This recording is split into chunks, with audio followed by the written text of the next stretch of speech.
Okay, आज हम करेंगे वैलेंस बॉन्ड थ्योरी। ठीक है, तो वैलेंस बॉन्ड थ्योरी के बारे में कुछ पढ़ लेते हैं अच्छे से। अभी तक जो पढ़ रहे थे वैलेंस शेल इलेक्ट्रॉन पेयर, ठीक है, electron repulsion pair repulsion theory थी हमारी, जो वेस्पर थ्योरी जो हमने पढ़ी है। वैलेंस बॉन्ड थ्योरी आपकी हिटलर एंड लॉन्डन ने दी थी, इसका मतलब हमको है नहीं है किसने दी थी किसने नहीं दी थी। ठीक है, मेरा जो मतलब है कि कंसेप्ट क्या है। तो जो मैं आपको चीज पढ़ा रही थी ना लास्ट टाइम, कि हमने कहा था ना आपको हम आगे हाइब्रिडाइजेशन पढ़ाएंगे, जिसकी वजह से मैंने आपको sp sp2 sp3 बना के भी दिखाए थे, सो दैट कि आप वेस्पर को थोड़ा अच्छे से समझ सके। क्योंकि अगर जब तक आपको हाइब्रिडाइजेशन का नहीं पता ना, आपको इन शेप्स को क्या करना पड़ेगा, एकदम मेमोराइज करना पड़ेगा, याद करना पड़ेगा। ठीक है, तो बट जो ये शेप कैसे वेस्पर ने बता तो दिया कि ऐसे से शेप होंगे, बट वाई इट इज वो नहीं बताया कि AB3E2 इसी में क्यों जा रहा है, ट्रायंगल बायपिरामिडल ही क्यों बना रहा है, कोई और शेप क्यों नहीं बना रहा। ठीक है, तो ये सब चीजें जो बाद में फर्दर बैलेंस बॉन्ड थ्योरी आई उसने क्लियर किया। बैलेंस बॉन्ड थ्योरी हाइब्रिडाइजेशन की बात करती है, एटॉमिक ऑर्बिटल्स की।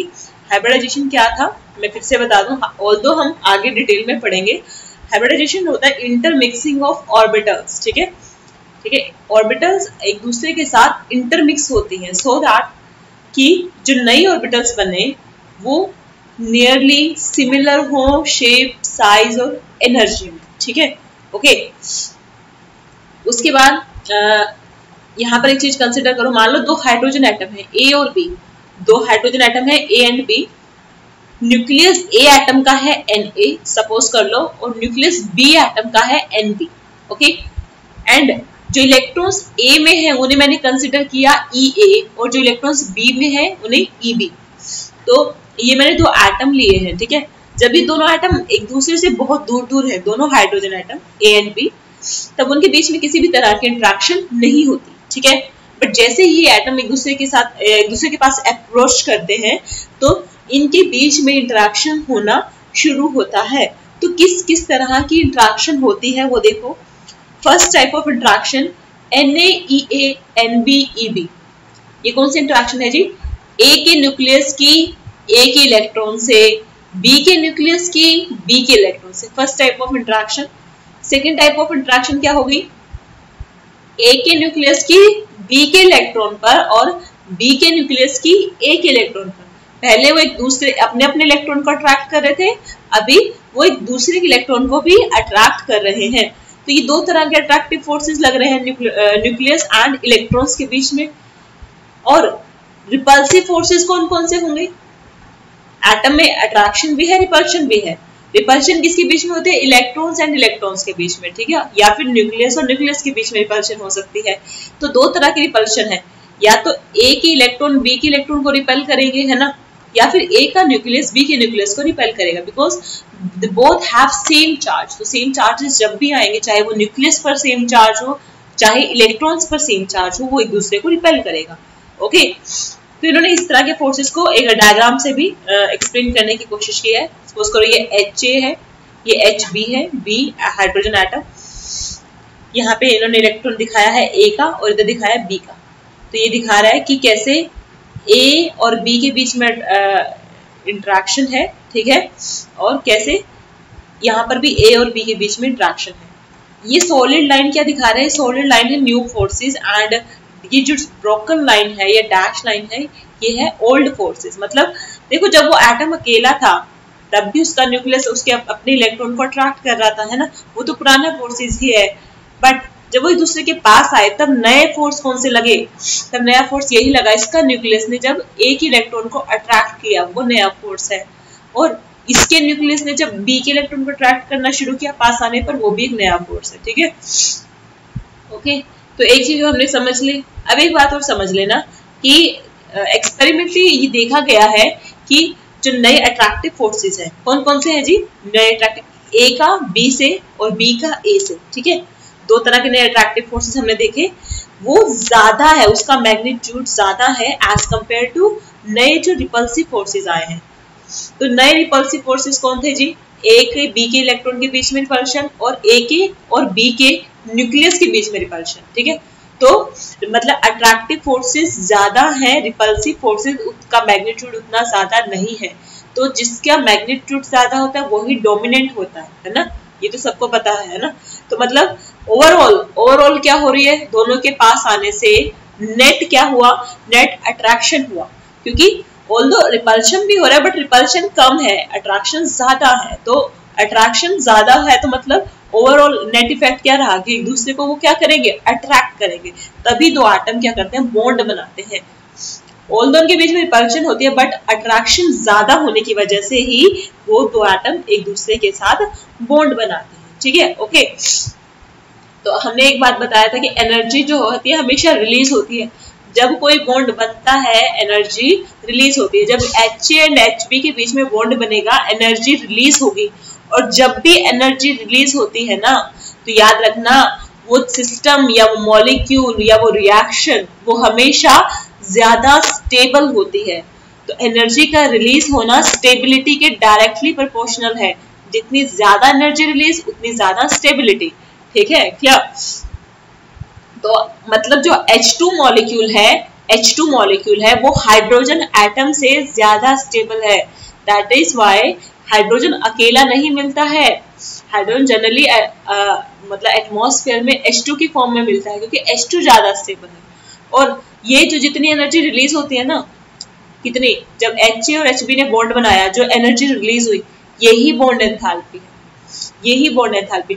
हमने बॉन्ड एंथैल्पी एक और टर्म में पढ़ा था, बात एक ही है अगर याद हो, पिछले चैप्टर में मैंने बताया था कि दो अगर एक एटम के बीच में बॉन्ड है, दो एटम्स के बीच में कुछ बॉन्ड है, एक कोवेलेंट बॉन्ड है या किसी भी तरह का, तो उसको बॉन्ड को ब्रेक करने के लिए जितनी एनर्जी की रिक्वायरमेंट है वो क्या होती है, मैंने बोला था वो बॉन्ड एंथैल्पी होती है, या फिर बोला था बॉन्ड डिसोसिएशन एंथैल्पी होती है ना। देखो मेरी बात सुनो यहाँ पे, सपोज करो इनिशियली एटम यहाँ पर थे, है ना, इनिशियली इनका एनर्जी 0 है, ठीक है। जब वो अकेले जब वो एक दूसरे के पास आने लगे, बॉन्ड फॉर्मेशन होने लगी, एनर्जी क्या होने लगी, कम होने लगी, है ना, एनर्जी रिलीज हो रही है। जब उन दोनों के बीच में फाइनली बॉन्ड बन गया तो इतनी एनर्जी हो गई, ठीक है, इतनी, ये 435.8 इतनी एनर्जी रिलीज हो गई, ठीक है। ये तब है जब उन दोनों के बीच में बॉन्ड बन गया, ओके।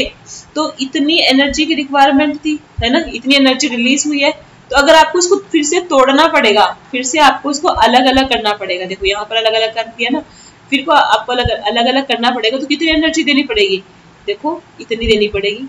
ये कितनी है, ये उतनी है जितनी बनने पर रिलीज हुई थी, ये ऐसे समझो भाई। देखो कोई चीज है, कैसे बताऊं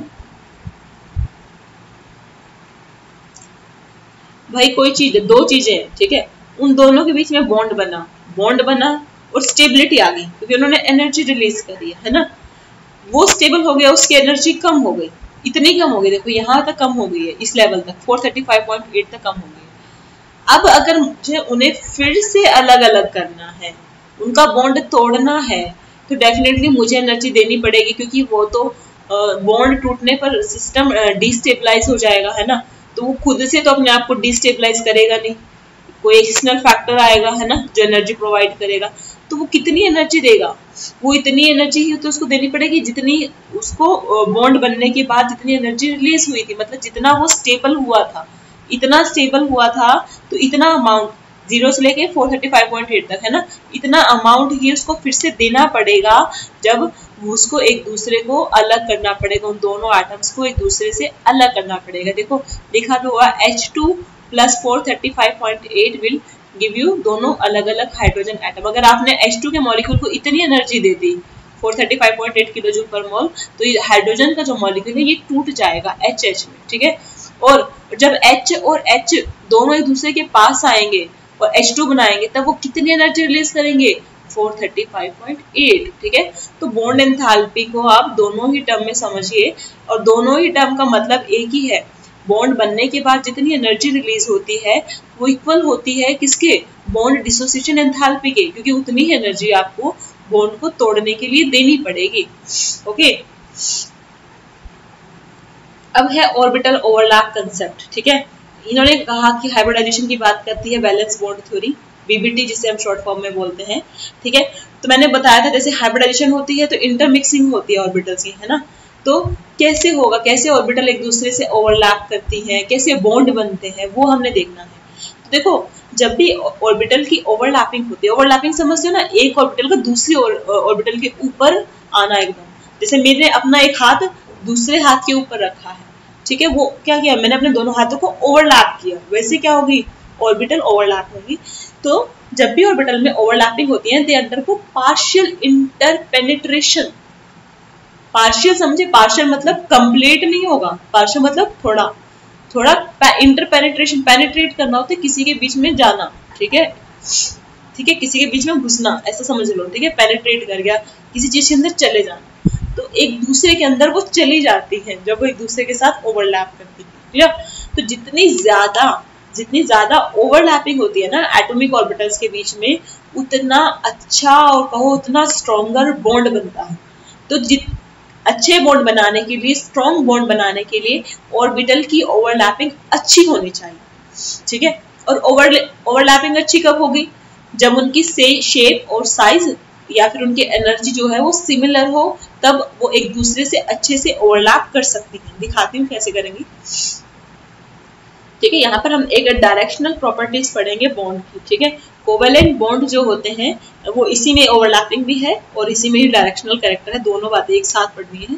तो क्या बोलते हैं, ये जो कोवेलेंट बॉन्ड होते हैं ये डायरेक्शनल होते हैं। डायरेक्शनल मतलब इनकी कोई पर्टिकुलर डायरेक्शन है, जबकि आयनिक बॉन्ड होते हैं वो डायरेक्शनल नहीं होते, उनकी कोई डायरेक्शन नहीं होती, ठीक है, ओके, क्योंकि उनके बीच में ना just electrostatic force of attraction होता है, उस केस में ऑर्बिटल ओवरलैपिंग नहीं होती है, ठीक है, ओके। अब देखो यहाँ पर मैं दिखाती हूँ आपको, एक चीज पहले तो याद रखना, आपको देखो ये आपको ऑर्बिटल्स दिख रही है, एक मिनट, इसका नीचे वाला डायग्राम कहाँ है, नहीं इसमें नहीं है, हाँ इधर देखो, ये आपको जो राइट साइड में दिख रहा है ना, पॉजिटिव और इन फेस ओवरलैप, नेगेटिव और आउट ऑफ फेस ओवरलैप, ये भी मैं बताऊंगी। आप इसमें एक चीज देख सकते हो, ये कौन सी ऑर्बिटल है जी, ये किसकी शेप होती है, ये पी ऑर्बिटल की शेप है, डम्बेल शेप इसे बोलते हैं, ठीक है। ये क्योंकि z एक्सिस के अलोंग है, देखो ये z लिख रखा है ना, ये z एक्सिस के अलोंग है, तो ये pz है, ओके। अगर ये x एक्सिस के अलोंग होती है, अगर मान लो ये z है और इन्होंने इस वाली एक्सिस को x माना है, ये वाली एक्सिस को x माना है, तो ये इसके x के अलोंग दिख रही है ना, x के अलोंग है, तो ये px है। अगर ये pz है, ये px है, और जो इस तरफ को होंगी, बाहर की तरफ होंगी, है ना, वो क्या होंगी, वो py होंगी, तो ये py, ओके। तो एक तो आपको ये समझ में आ रहा है कि तीन तरह की p ऑर्बिटल दिखा रखी है, pz, px और py। दूसरी चीज मुझे ये समझ में आ रही है कि यहाँ पर ये देखो, ये स्फीयर है और ये डम्बेल है, डम्बेल शेप, तो ये कौन सी ऑर्बिटल है जी, स्फेरिकल कौन सी होती है, s होती है, ये s ऑर्बिटल है और ये p ऑर्बिटल है।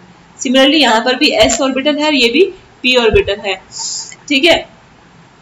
अब मुझे एक चीज और बतानी है कि यहाँ पे तुम पॉजिटिव और नेगेटिव साइन देख पा रहे हो, है ना, इधर नेगेटिव लिखा है, इधर पॉजिटिव है ना, हर जगह पॉजिटिव नेगेटिव देख पा रहे हो। तो ये पॉजिटिव नेगेटिव क्या है, ये चार्जेस नहीं है, do remember it, they are not charges, ठीक है।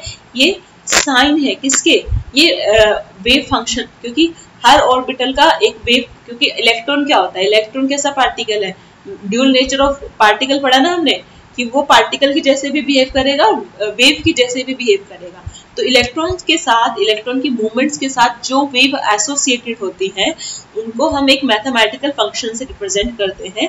और वेव फंक्शन का जो सिंबल होता है, अगर याद हो, साई होता है, मैंने पढ़ाया था सेकंड चैप्टर में, ठीक है। तो वेव फंक्शन होता है हर वेव के साथ। तो वेव क्या होते हैं कि वेव के हम फेस देखते हैं कि पॉजिटिव फेस में है या नेगेटिव फेस में है, ठीक है।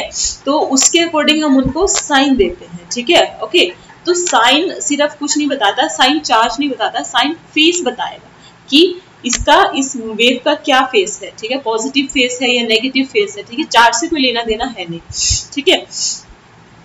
अब यहाँ पर इन फेस और आउट ऑफ फेस का क्या मतलब है, देखो, इन फेस का मतलब है पॉजिटिव का पॉजिटिव से मिलना, मतलब पॉजिटिव जिस ऑर्बिटल, मान लो ऊपर वाला पोर्शन पॉजिटिव है, मतलब इधर वेव फंक्शन पॉजिटिव है, वेव फेस पॉजिटिव है, इधर भी वेव फेस पॉजिटिव है, तो पॉजिटिव वेव फेसेस एक दूसरे के साथ ओवरलैप कर रहे हैं, ठीक है। यहाँ पर भी देखो एस के में तो पॉजिटिव ही होता है, एस ऑर्बिटल का वेव फंक्शन पॉजिटिव होता है, नेगेटिव नहीं होता।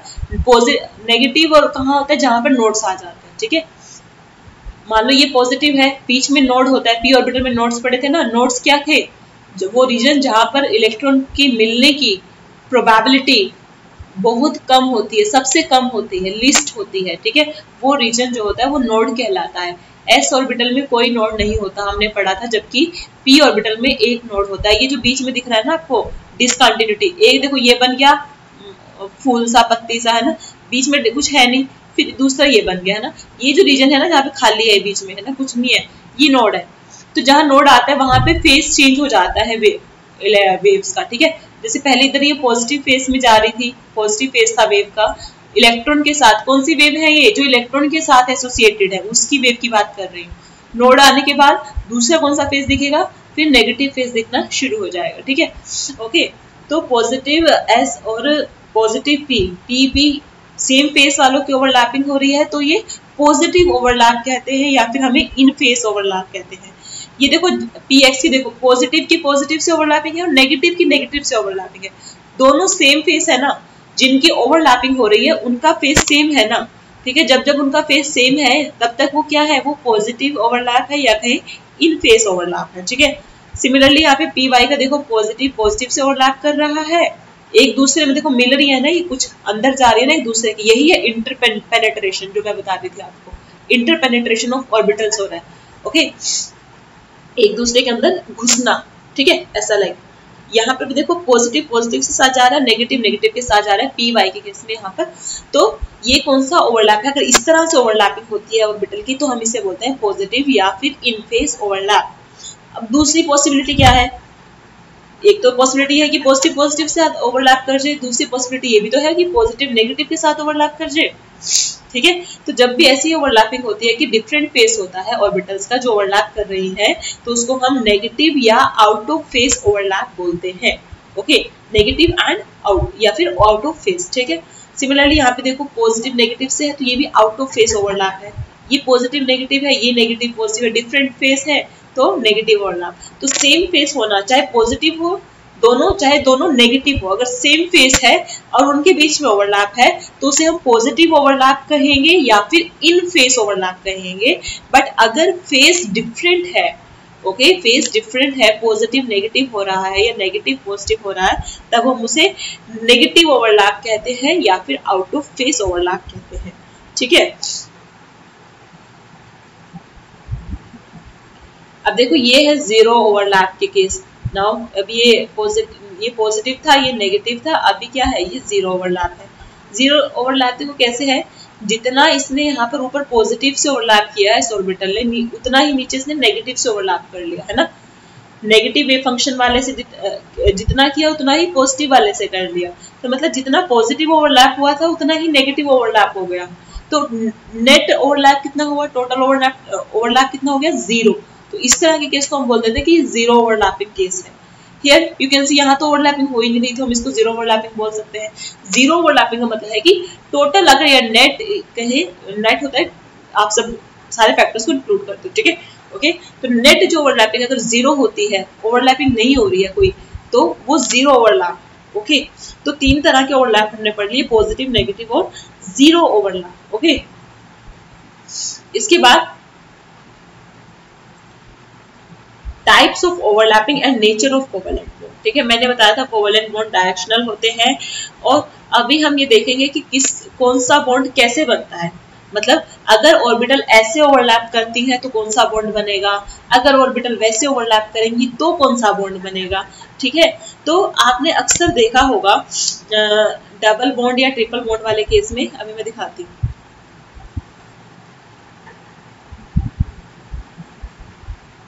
जैसे कार्बन और कार्बन के है, कितनी गंदी राइटिंग है, अच्छी, ये कार्बन और कार्बन के बीच में मान लो डबल बॉन्ड, ठीक है, दो डबल बॉन्ड है, तो जनरली इसमें क्या होता है, एक बॉन्ड होता है, एक बॉन्ड को हम बोलते हैं सिग्मा बॉन्ड, दोनों कोवेलेंट है बट एक को हमने क्या बोला, ये जो साइन है ये सिग्मा का है, ठीक है, इसको हम बोलते हैं सिग्मा बॉन्ड, और दूसरे बॉन्ड को हम बोलते हैं पाई बॉन्ड, ठीक है, इसको क्या बोलेंगे, पाई बॉन्ड, ओके। अगर कार्बन और कार्बन के बीच में तीन बॉन्ड हो तो क्या करना है, मान लो जैसे इथाइन के केस में होता है, इथाइन के केस में कार्बन और कार्बन के बीच में तीन बॉन्ड होते हैं, तो जो पहला बॉन्ड है ये कौन सा है, ये है आपका सिग्मा बॉन्ड।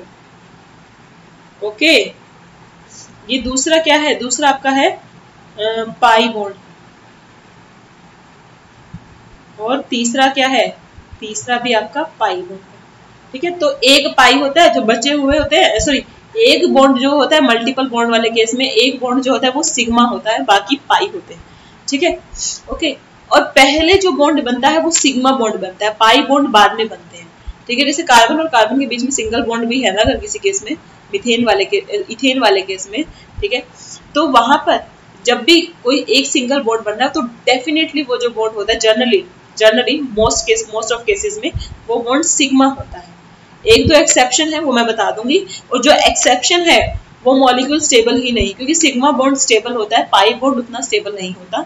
ओके, तो पहला बॉन्ड होने पर सिग्मा है, दूसरा या तीसरा बॉन्ड होने पर वो पाई बॉन्ड होता है जनरली। ओके, अब सिग्मा बॉन्ड कैसे बनता है, पहले वाला बॉन्ड वो देखते हैं।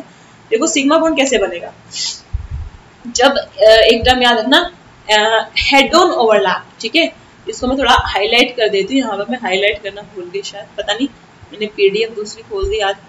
And to end head on overlap. ठीक है, एंड टू एंड ओवरलैप होना चाहिए, इसको हेड ऑन ओवरलैप बोलते हैं।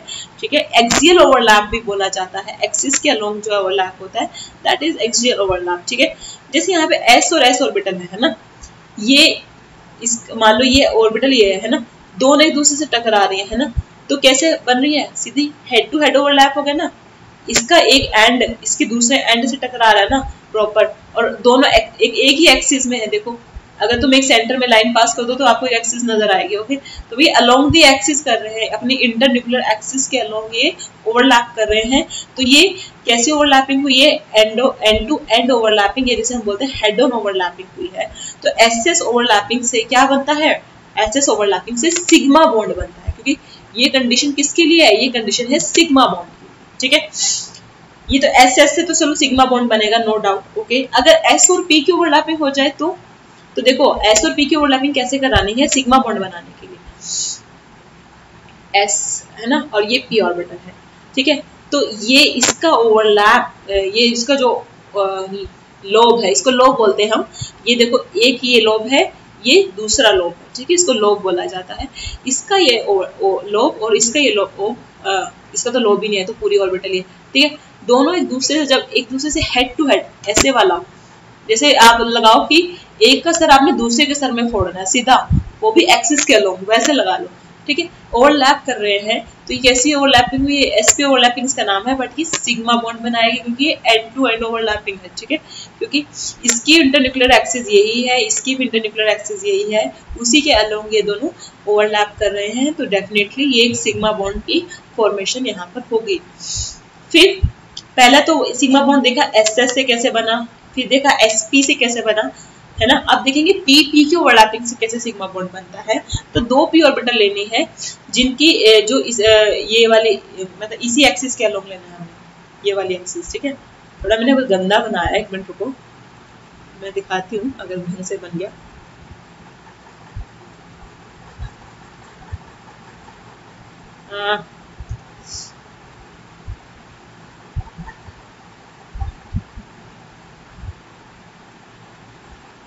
नहीं बनेगा, छोड़ो।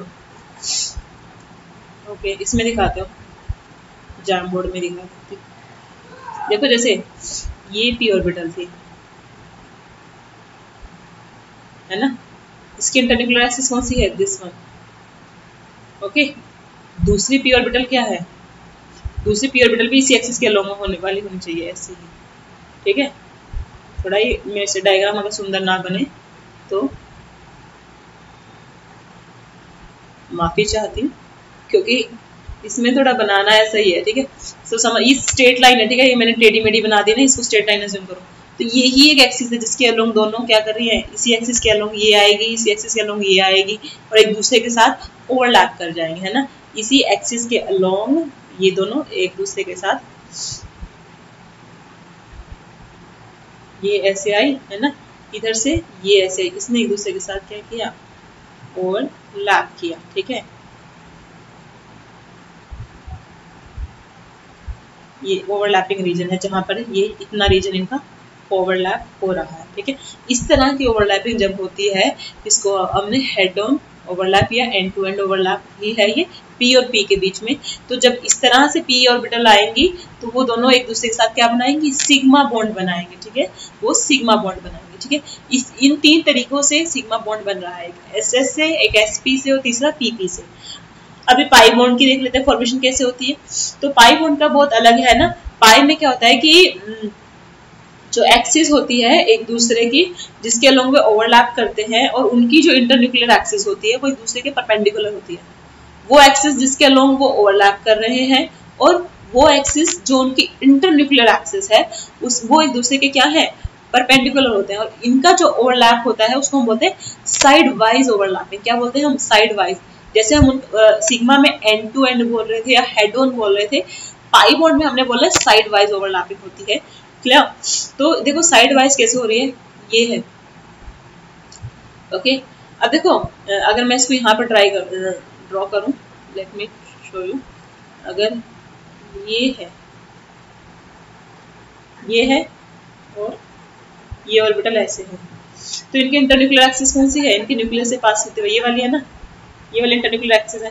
बट ये इसके अलोंग ओवरलैप नहीं कर रहे, ये कौन सी एक्सिस के अलोंग करेंगे, इस वाली एक्सिस के अलोंग ओवरलैप करेंगे। क्योंकि जब एक दूसरे के पास पास आएंगे ना बेटा, जब ये पास पास आएंगी, कैसे आएंगे देखो, नेक्स्ट फ्रेम में दिखाती हूँ।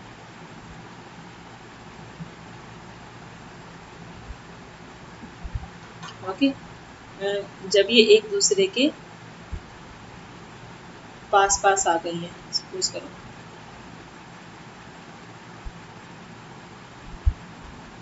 है ना, पहले ये दूर दूर थी, जब ये पास पास आई ओवरलैपिंग के लिए तो ये ऐसे ओवरलैप करेंगे। ये इनका ओवरलैपिंग रीजन है, दिस वन। यहाँ पर ये मतलब इतना रीजन ऊपर से ओवरलैप हो रहा है और इतना रीजन नीचे से ओवरलैप हो रहा है, ठीक है, क्लियर।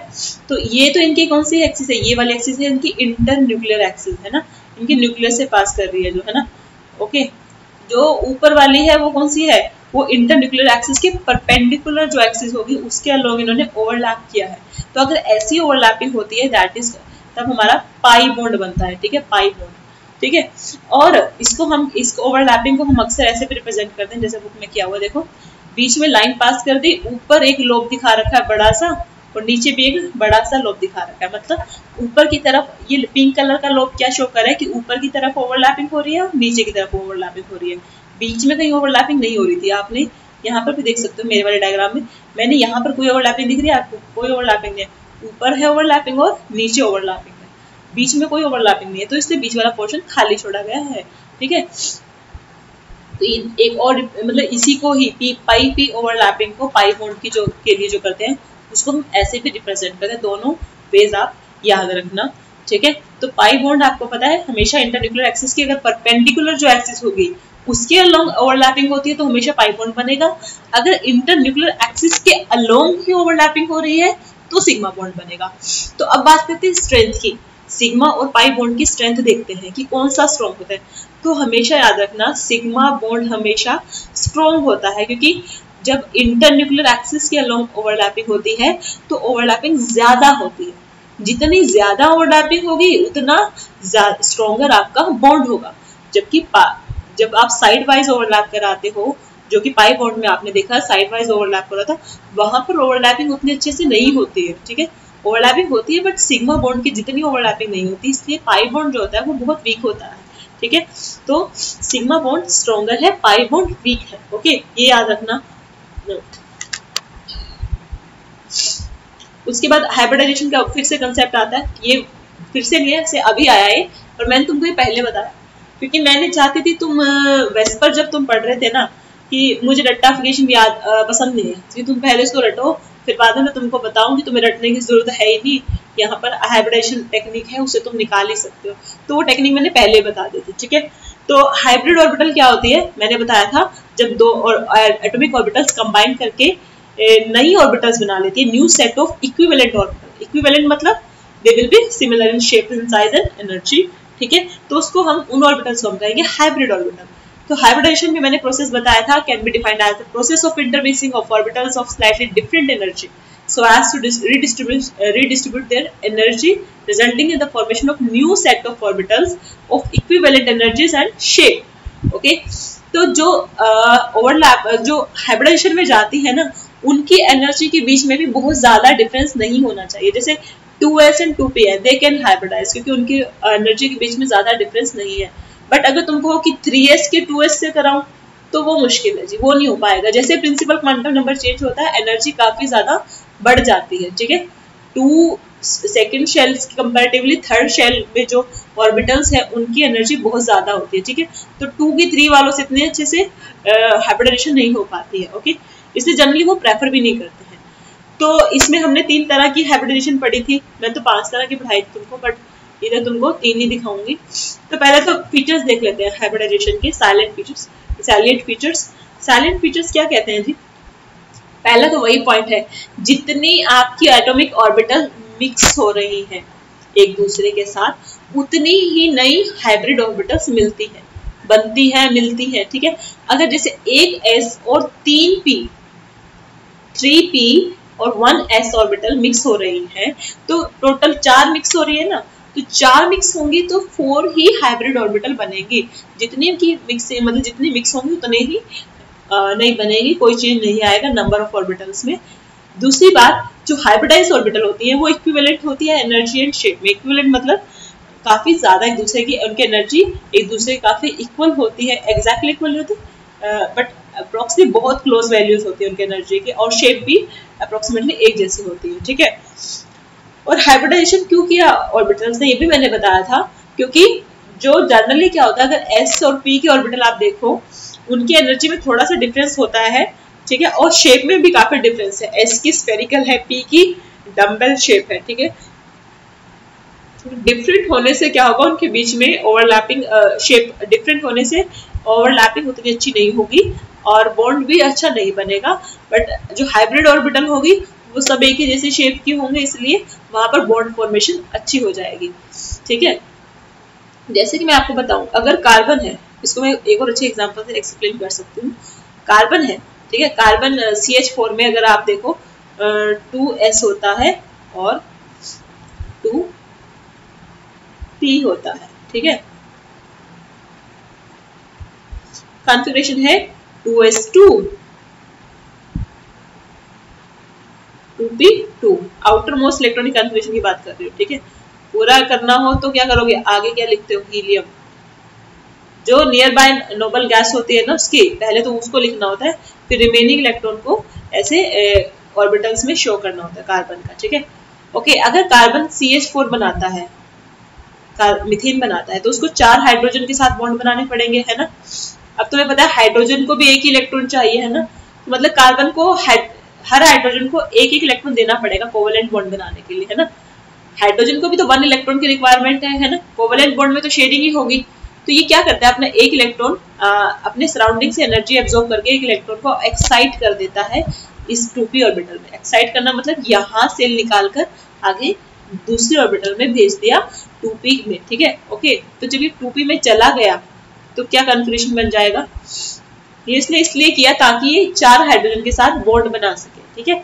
जनरली एक्साइटेशन कर लेते हैं एटम, अगर उन्हें कुछ ऐसे बॉन्ड फॉर्मेशन दिखता हो, स्टेबिलिटी दिखता हो आगे, ठीक है, उन्हें लगता है कि मेरा कोई मॉलिक्यूल बन जाएगा जिससे मैं स्टेबल हो जाऊंगा, तो वो एक्साइटेशन सराउंडिंग से एनर्जी एब्जॉर्ब करके कर लेते हैं, ठीक है। ओके, यहाँ पर है, और ये 1 और ये 2 सॉरी 3 और ये 4, ओके। समझ में आया कि 4 ऑर्बिटल होगी एक्साइटेशन के बाद। अब ये 2s है और ये 2p है, समझ में आया, 2s ये 2p है।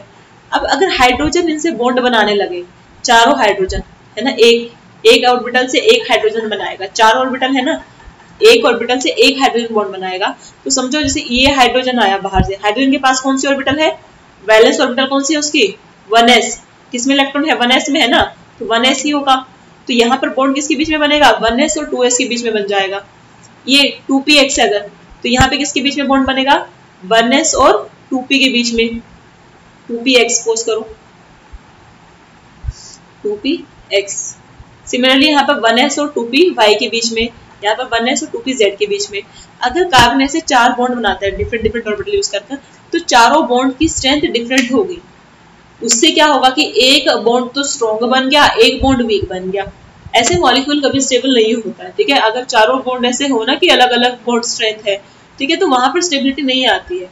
ओके, तो इसलिए ही कार्बन क्या करता है, अपनी चारों ऑर्बिटल को हाइब्रिडाइज करेगा। पहले क्या करेगा, हाइब्रिडाइज करेगा, इन चारों को मिक्स कर लेगा, बना ली मिक्सी खिचड़ी बना लेगा चारों की। जब चारों को हाइब्रिडाइज किया तो 4 नई ऑर्बिटल बन जाएंगी हाइब्रिडाइज होके, है ना। और उसको हमने क्या नाम देना है, क्योंकि कितनी हाइब्रिडाइज हुई है, एक एस हुई है ना हाइब्रिडाइज, और 3 पी हुई है।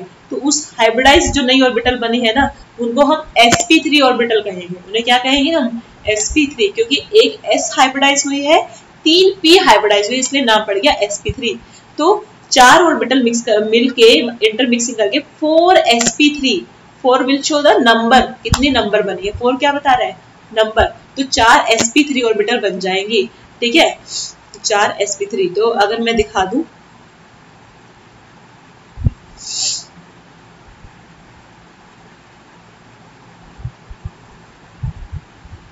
अब इसको हम s और p नहीं बोलेंगे, ये भी क्या है, ये भी sp3 है,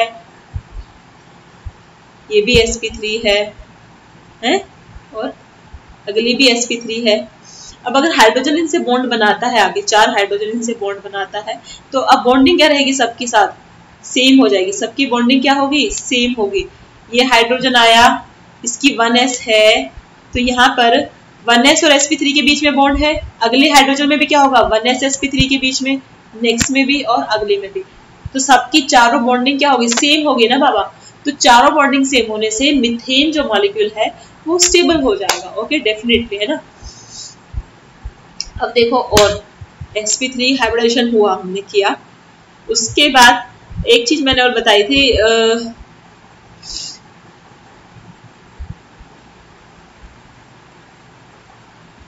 तो जो हाइब्रिड ऑर्बिटल्स होती है, आखिरी पॉइंट है कि अब देखो वो कैसे तो स्पेस में अपने आप को अरेंज करेंगी। जो नई ऑर्बिटल आई है वो कुछ ना कुछ तो स्पेस में अपनी पोजीशन लेंगी।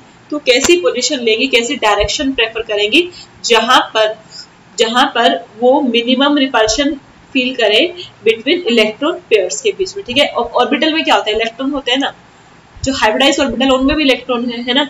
तो इस तरह का वो अरेंजमेंट अटेन करेंगी, इस तरह की ज्योमेट्री अटेन करेगी, सो दैट कि उन ऑर्बिटल्स में जो इलेक्ट्रॉन है उनके बीच में रिपल्शन मिनिमम हो, ठीक है। वो एक दूसरे से दूर दूर रहना मोस्टली प्रेफर करेंगे। जैसे कि sp2 है हाइब्रिडाइजेशन, तो कितनी मिली है जी, एक s मिली है हाइब्रिडाइज होने के लिए, और 2 मिली है p हाइब्रिडाइज होने के लिए। एक s आई है, 2 p आई है, तो 3 ऑर्बिटल क्या की है, इंटरमिक्सिंग की है। तो 3 ही क्या बन जाएंगी, 3 sp2 ऑर्बिटल बन जाएंगी। हाइब्रिडाइज होने के बाद 3 sp2 ऑर्बिटल होती हैं, क्योंकि यहाँ पर 3 ही ऑर्बिटल आई हैं, एक s आया है और 2 p आया है, तो 3 नई हाइब्रिडाइज sp2 ऑर्बिटल बनेंगी। अब ये जो 3 नई हाइब्रिडाइज ऑर्बिटल बनी है, ये कैसी शेप एक्वायर करेंगे, सो दैट कि इनके बीच में जो इलेक्ट्रॉन है, इन ऑर्बिटल्स के अंदर जो इलेक्ट्रॉन है वो एक दूसरे से मिनिमम रिपल्शन फील करें। तो वो क्या करती है जनरली, देखो अगर सिर्फ sp2 ही है, एक यहाँ चली जाएगी, एक यहाँ चली जाएगी, और एक यहाँ चली जाएगी। इससे ज्यादा दूर जा सकती है, नहीं जा सकती। इसके बीच में 120 का एंगल है, इसमें 120 का एंगल है, दोनों के बीच में, है ना। और इन दोनों के बीच में भी 120 का एंगल रहेगा। ओके, केमिकल बॉन्डिंग मेरा बहुत फेवरेट टॉपिक है, ठीक है। तो अगर यहाँ पर एक हाइड्रोजन आके मान लो इस ऑर्बिटल से या कुछ भी आके ओवरलैप कर जाता है, बॉन्ड बना लेता है, तो ये बॉन्ड हो गया एक, है ना, क्योंकि बॉन्ड क्या है, ऑर्बिटल की ओवरलैपिंग ही तो बॉन्ड है। यहाँ पर मान लो किसी ने हाइड्रोजन ने आके इस ऑर्बिटल से ओवरलैप कर लिया, तो एक बॉन्ड ये बन गया, है ना। और सिमिलरली अगर यहाँ पर किसी ने आके ओवरलैप कर लिया तो एक बॉन्ड ये बन गया, ठीक है, क्लियर। ओके, तो 3 बॉन्ड दिख रहे हैं ना आपको। तो ये जो एंगल था, ये एंगल जिसके बीच ये क्या बन जाएगा, फिर ये इसको मोड एंगल कह देते हैं, है ना। मैंने बताया था ऑर्बिटल्स के बीच का एंगल, है ना। ऑल तो आपको आप देखते तो बॉन्ड के बीच का हो, बट एक्चुअल में वो है किसके बीच का, वो ऑर्बिटल्स के बीच का एंगल है। क्योंकि पहले ऑर्बिटल्स हाइब्रिडाइज हुई, उन्होंने एक पार्टिकुलर ज्योमेट्री अटेन किया, सो दैट कि उनके बीच में क्या हो, मिनिमम रिपल्शन हो, ठीक है। उसके बाद ही फिर दूसरे एटम आके बॉन्ड फॉर्मेशन करते हैं और मॉलिक्यूल फॉर्म होता है। ओके, तो और एक और बात है, इतना तो हमने समझ लिया कि वो एक दूसरे से मतलब मैक्सिमम डिस्टेंस पर रहेंगी सो दैट रिपल्शन मिनिमम रहे इलेक्ट्रॉन पेयर्स के बीच में। और एक जो और इम्पोर्टेंट कंडीशन है हाइब्रिडाइजेशन के लिए कि ऑर्बिटल्स जो होती है जो हाइब्रिडाइज करती है वो वैलेंस शेल की होनी चाहिए। वैलेंस शेल समझते हो ना, वैलेंस शेल जिसमें आउटर मोस्ट इलेक्ट्रॉन हो। इनर शेल की ऑर्बिटल्स हाइब्रिडाइज नहीं करती, ठीक है, समझ में आया। अगर मान लो किसी का वैलेंस इलेक्ट्रॉन थर्ड शेल में है तो थर्ड शेल की ऑर्बिटल्स जो है वो हाइब्रिडाइज करेगी, सेकंड शेल की नहीं करेंगे। ओके, दूसरी बात कि हाइब्रिडाइजेशन में जो एनर्जी जाती है उनकी एनर्जी के बीच में एनर्जी जाती है बोल रही हूँ, हाइब्रिडाइजेशन में जो ऑर्बिटल्स जाती हैं उनकी एनर्जी के बीच में बहुत ज्यादा डिफरेंस नहीं होना चाहिए, ठीक है, ऑलमोस्ट इक्वल एनर्जी की वो होनी चाहिए। अगर ज्यादा डिफरेंस होता है तो हाइब्रिडाइजेशन नहीं हो पाती। जैसे मैंने आपको बताया कि सेम प्रिंसिपल क्वांटम नंबर वाली जनरली जो ऑर्बिटल्स होती हैं उनके बीच में बहुत ज्यादा डिफरेंस नहीं होता है एनर्जी का, तो इसलिए sp_d अगर है, मान लो 3 है, 3 थर्ड शेल है principal quantum number 3 n is equal to 3, shell हो गया आपकी m, है ना, m शेल में 3s हो गया, 3p हो गई और 3d हो गई, है ना। तो इनकी आपस में जो एनर्जी है, सॉरी को d लिख दिया, तो इनकी जो आपस के बीच में इनकी जो एनर्जी डिफरेंस है तीनों ऑर्बिटल्स का वो बहुत ज्यादा नहीं है, थोड़ा बहुत होता है, लिटिल बिट सब में होता है। तो इतना होता है कि एक जो प्रिंसिपल क्वांटम नंबर की होती है तो इनमें बहुत ज्यादा डिफरेंस नहीं होता, इसलिए ये क्या कर सकती है, ये हाइब्रिडाइज कर सकती है। अगर s को p के साथ हाइब्रिडाइज होने की जरूरत है तो s p के साथ भी हो सकता है, p d के साथ भी हो सकता है और तीनों भी हो सकती है अकॉर्डिंग टू द रिक्वायरमेंट, ठीक है, वो आप धीरे धीरे समझोगे। उसके बाद एक और बात थी, हाँ ये तो हमने बोल दिया। सेकेंड चीज है promotion of electron is not an essential condition. Generally जैसे मैंने कार्बन में दिखाया कि इलेक्ट्रॉन प्रमोट किया मैंने, है ना, 2s से 2p में मैंने भेजा, एक्साइट किया, प्रमोट किया, सेम चीज है ना, बट ये एक एसेंशियल कंडीशन नहीं है। एसेंशियल समझ गए, एसेंशियल मतलब ये नहीं है कि अगर प्रमोशन नहीं होगा जब तक इलेक्ट्रॉन का दूसरी ऑर्बिटल में तब तक हाइब्रिडाइजेशन नहीं होगी, ऐसा कोई रूल नहीं है। हाइब्रिडेशन तब भी हो सकता है, विदाउट प्रमोशन भी हो सकती है, विद प्रमोशन भी हो सकती है, तो वो कोई एसेंशियल कंडीशन नहीं है। डिपेंड करता है कि उस एटम को पर्टिकुलर कितने इलेक्ट्रॉन की रिक्वायरमेंट है। अगर उसे 3 इलेक्ट्रॉन की रिक्वायरमेंट है तो 3 बॉन्ड बनाना चाहता है वो तो 3 ऑर्बिटल को हाइब्रिडाइज कर लेगा। कार्बन को 4 बॉन्ड बनाने थे इसलिए इसने अपने 4 ऑर्बिटल को हाइब्रिडाइज कर लिया, है ना। ओके, उसके बाद ये भी है, it is not necessary that कि half filled orbital participate in hybridisation, ठीक है, ये भी कोई जरूरी नहीं है कि जो ऑर्बिटल सिंगली ऑक्यूपाइड हो, मतलब सिंगली ऑक्यूपाइड मतलब जिनके पास एक इलेक्ट्रॉन है सिर्फ वो ही हाइब्रिडाइजेशन में पार्टिसिपेट करेगी। इवन जो फुली फिल्ड ऑर्बिटल्स होती है समटाइम्स वो भी हाइब्रिडाइजेशन में पार्टिसिपेट करती है। Okay, this is all about salient features. Okay, now type of hybridization, first of all sp, एक s होगा और एक p, कितनी होगी टोटल 2, है ना। तो 2 ऑर्बिटल मिलकर क्या बना लेंगे, 2 हाइब्रिडाइज ऑर्बिटल बना लेंगे, दैट इज sp हाइब्रिडाइज, ठीक है। तो इसमें बात करूं s करेक्टर मतलब कितना s है, sp है ना, ये देखो यहाँ पर तुम जैम बोर्ड पे आ जाओ, s है और एक p है, इन्होंने मिलकर 2 नई ऑर्बिटल बनाई है,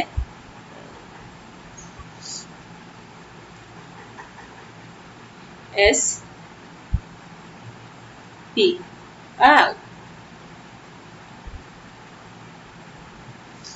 इसका मैं बड़ा अच्छा एग्जांपल दे दूंगी तुमको बड़ी अच्छे से इजीली क्लियर हो जाएगा। s p 2 नहीं बन गई, एक का नाम भी sp है दूसरे का नाम भी sp होगा क्योंकि दोनों sp से मिलकर बनी है। तो ऐसे लगा लो जैसे कि ये कोई मेल है ये फीमेल है, 2 फीमेल जब मिलते हैं तो 2 मान लो ऑफस्प्रिंग बने, है ना। जो 2 ऑफस्प्रिंग बनते हैं तुमको पता है उनका डीएनए कैसा रहता है, 50% कहाँ से आता है, मदर से आता है, 50% फादर से आता है ना। सिमिलरली जो दूसरा बच्चा होगा उसके पास भी यही होगा, है ना, उसकी 50% जीन्स कहाँ से आए होंगे, मदर से और 50% फादर से, है ना। ओके, डीएनए तुम्हें पता है डुप्लीकेट कॉपी बनती है, फिर वो सारा प्रोसेस, ठीक है। अब देखो यहाँ पर ऑर्बिटल है, फर्क यहाँ पर क्या है, सिर्फ ऑर्बिटल है, एक ऑर्बिटल 2 ऑर्बिटल मिल रही है आपस में और 2 नई चीजें बना रही है। तो इसमें s कितना गया होगा, S कितना चला गया होगा इसमें, 50% इधर चला गया होगा, है ना 50%, और 50% S कहाँ गया होगा, नीचे वाली ऑर्बिटल में।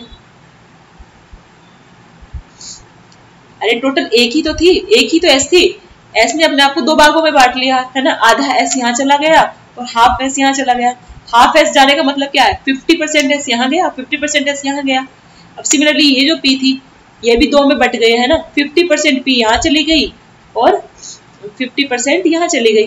तो अगर मैं कहूँ कि sp ऑर्बिटल में कितना परसेंट s करेक्टर है, मतलब कितना परसेंट s ऑर्बिटल है, ठीक है, तो s करेक्टर क्या बताएगा, कितनी परसेंट s ऑर्बिटल है उसके अंदर। तो यहाँ पर 50% s है और 50% p है, ओके, क्योंकि आधा s आ गया है, आधा p आ गया है। सिमिलरली यहाँ पर बचा हुआ आधा s आ गया, यहाँ पर p आ गया, ठीक है।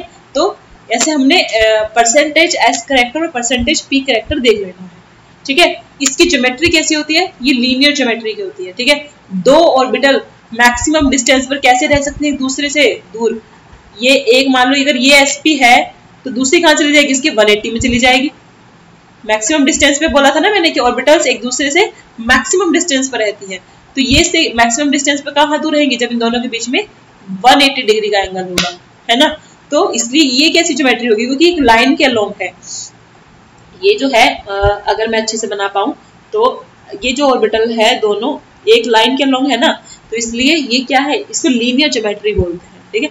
लाइन मेरी टेढ़ी है, बट तुम कॉपी में देख लेना, सीधी लाइन तो बनी जाती है। तो एक लाइन के अलोंग है दोनों ऑर्बिटल, दैट इज व्हाई इस ज्योमेट्री को बोलते हैं लीनियर ज्योमेट्री। तो sp 50% s character, 50% p character, linear geometry, और इसको हम डायगोनल हाइब्रिडाइजेशन भी बोल देते हैं अक्सर।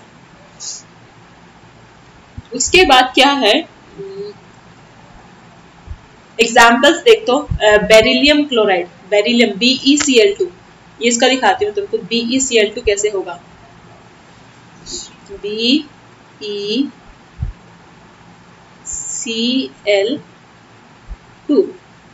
बेरिलियम देखो दो क्लोरीन लगे हैं, बेरिलियम क्या है, बेरिलियम आपका सेंट्रल एटम है Ca, ठीक है, सेंट्रल एटम आपका बेरिलियम है।